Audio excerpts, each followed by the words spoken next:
Terima kasih Anda masih bersama dengan kami. Bagi Anda yang baru saja bergabung, kami hadirkan kembali 3 berita utama hari ini. Kondisi bocah perempuan yang dibakar teman mainnya di Kabupaten Semarang mulai membaik setelah melewati operasi luka bakar yang keempat.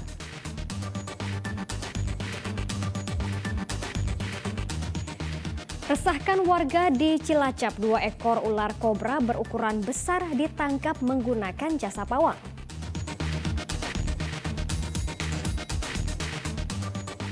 Karena gedung sekolah rusak dan rawan ambruk, sebuah sekolah dasar negeri di Banyumas nyaris tidak memiliki murid baru.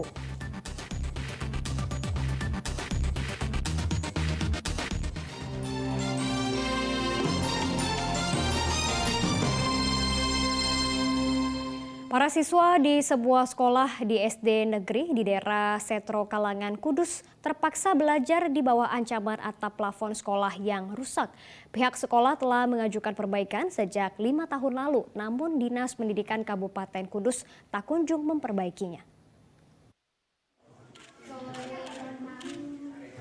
Para siswa dan guru SD Negeri 1 Setro Kalangan Kudus memulai tahun ajaran baru dengan rasa was-was. Mereka melangsungkan proses belajar mengajar di bawah ancaman ambrolnya plafon ruang kelas. Selain itu, kondisi tembok juga sudah mulai mengelupas.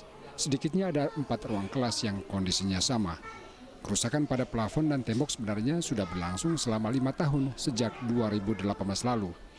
Pihak sekolah telah mengajukan permohonan perbaikan kepada Dinas Pendidikan Olahraga Kudus, namun sejauh ini belum realisasi. Anak-anak mengaku takut plafon bisa saja ambruk menimpa mereka. Nyaman ya? Belajar nyaman ya? Tidak. Harapannya gimana? Pengen atasnya tidak rusak. Perbaiki ini. Ada 4. Ya, 4 ruang. Oh, 4 ruang. Kerusakan itu seperti apa, Pak? Ya, kerusakan terbesar sebenarnya di tembok yang sudah rapuh, terus plafon.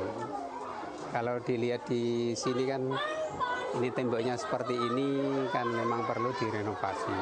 Untuk rangka atap gimana, Pak? Aman nggak? Rangka atap kemarin ada perancang naik itu ya memang perlu dibenahi. Dari informasi Bapak Ibu Guru, ya sejak tahun 2018 memang kondisinya seperti ini. Dinas Pendidikan Kepemudaan dan Olahraga Kudus berencana baru akan memperbaiki 1 ruang kelas pada bulan Agustus mendatang. Arif Nur melaporkan dari Kudus.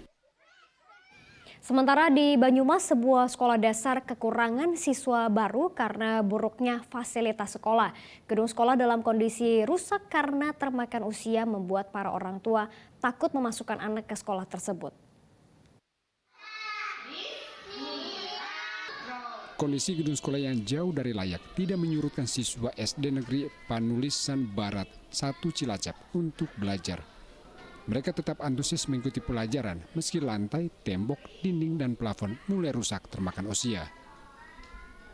Namun jumlah murid baru di tahun ajaran baru tahun ini sangat minim. Bahkan hanya 3 siswa baru, sehingga kelas 1 yang biasanya menampung 40 siswa kini hanya 3 siswa baru. Jumlah siswa untuk kelas 2 hingga kelas 6 juga tidak banyak, rata-rata hanya 8 hingga 10 siswa. Kondisi gedung sekolah yang membahayakan para siswa disinyalir menjadi alasan para orang tua tidak memasukkan anak mereka ke sekolah ini. Nah, tahun ini kebetulan menurun, tahun ini hanya 3 siswa yang kami peroleh. Kendala dalam KBM yang sangat utama yaitu keadaan sarpras yang sangat kurang memadai, dari ruang kelas yang sudah sangat parah kondisinya, lantai rusak, dinding pada ambrol. Terlihat dinding itu bangunan yang sudah sangat lama, dari struktur bangunan itu. Pihak sekolah berharap Dinas Pendidikan Kepemudaan dan Olahraga Kabupaten Cilacap memberikan perhatian untuk memperbaiki bangunan sekolah. Mardianto melaporkan dari Cilacap. Hari kedua tahun ajaran baru, para orang tua di Kota Semarang masih mengantar dan menunggu anak mereka di luar ruang kelas. Para orang tua ingin memastikan anak-anak bisa beradaptasi dengan lingkungan sekolah. Para orang tua siswa kelas 1 SD Negeri 1 Tambangan Kota Semarang masih mengantar dan menunggu anak mereka pada hari kedua tahun ajaran baru. Para orang tua siswa kelas 1 bahkan sesekali mengintip ke ruang kelas untuk melihat anak-anak mereka.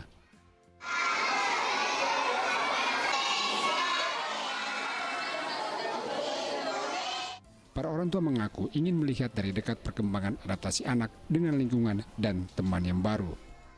MLS kenapa ini masih menemani di depan ruang kelas ini, Bu? Karena saya tidak tega meninggalkan anak saya karena masuk pengenalan lingkungan sekolah, jadi anak mungkin temannya juga baru, belum tega untuk meninggalkan. Mungkin kalau hari ketiga keempat mungkin bisa saya tinggal atau mungkin saya tunggu di depan gerbang.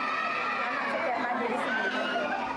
Pihak sekolah memang memberikan kesempatan kepada para orang tua mendampingi anak mereka pada hari-hari awal masuk sekolah.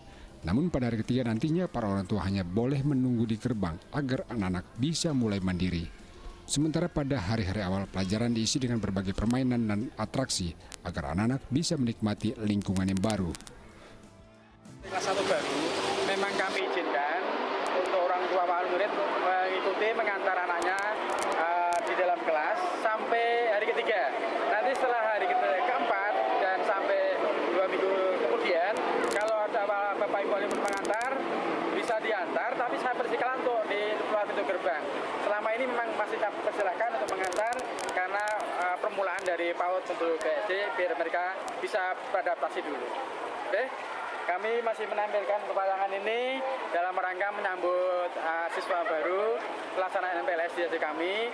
Tujuan kami agar siswa baru tidak takut mereka sekolah di SD yang ganti adaptasi.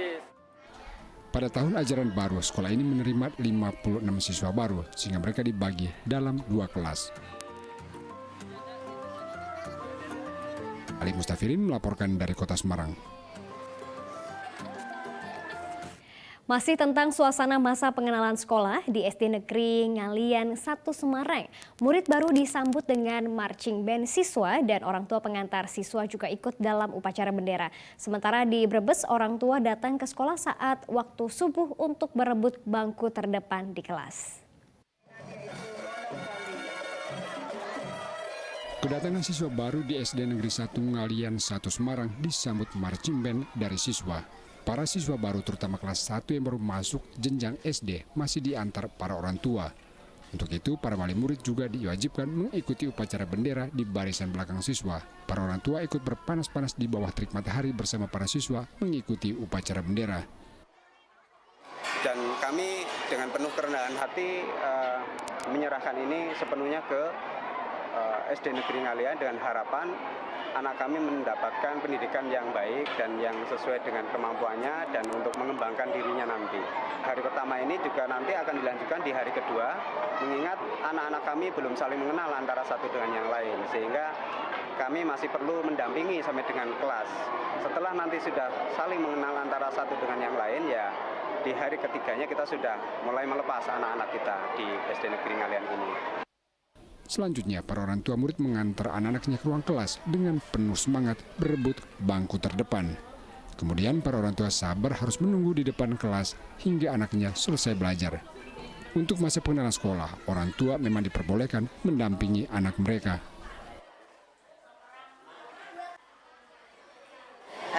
Kita menyambut semaraknya kelas 1, antusiasnya untuk hadir ke sekolah dalam rangka mengikuti kegiatan mengenal lingkungan di sekolah ini.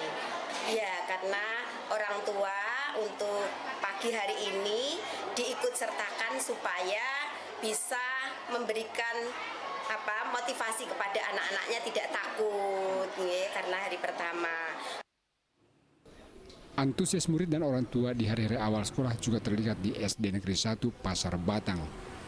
Sejak jam 4 subuh, saat ruang kelas masih gelap, orang tua siswa sudah berada di kelas untuk berebut bangku di barisan terdepan. Anak mintanya berangkat pagi-pagi, minta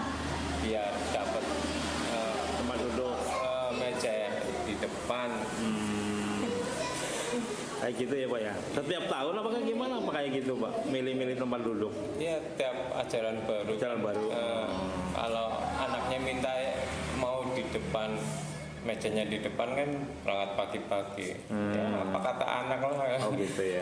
Kalau minta pagi ya tak antar. Tradisi berebut bangku di sekolah di Brebes hingga kini masih terjadi. Tidak hanya untuk murid baru, namun semua murid SD dari kelas 2 hingga kelas 6 juga melakukan hal yang sama. Berangkat ke sekolah lebih awal untuk memilih bangku belajar di depan. Sugiartono dan Ali Mustafirin melaporkan dari Kota Semarang dan Brebes. Peringatan Hari Anak Nasional tahun 2023 menjadi momentum untuk mengembalikan anak-anak ke alam sehingga mengurangi ketergantungan pada gadget. Sekolah Alam Kebon Dalem Tembalang di Kota Semarang bisa menjadi inspirasi bagi anak-anak untuk mencintai alam. Menteri Pemberdayaan Perempuan dan Perlindungan Anak memulai rangkaian jelajah sapa menyambut Hari Anak Nasional yang jatuh pada 23 Juli mendatang. Didampingi Wali Kota Semarang, Menteri PPA menyapa dan mendengarkan masukan dari anak-anak di Sekolah Alam Kebon Dalem Tembalang. Kunjungan ke sekolah berbasis alam diharapkan bisa mengembalikan anak-anak untuk mencintai alam dan mengurangi ketergantungan pada gadget. Mereka harus bersukacita apa yang menjadi kebutuhan mereka. Makanya kita ingin membuka ruang seluas-luasnya untuk mendengarkan suara mereka, apa yang mereka inginkan, apa yang mereka harapkan. Nah, disinilah negara harus hadir untuk mereka, karena bagaimanapun juga anak-anak ini adalah masa depan bangsa, generasi penerus bangsa yang tidak membedakan apakah anak berkebutuhan khusus, kesempatan terbuka sama untuk mereka. Kota Semarang memang dipilih menjadi pusat kegiatan Hari Anak Nasional pada tahun 2023. Ali Mustafirin melaporkan dari Kota Semarang.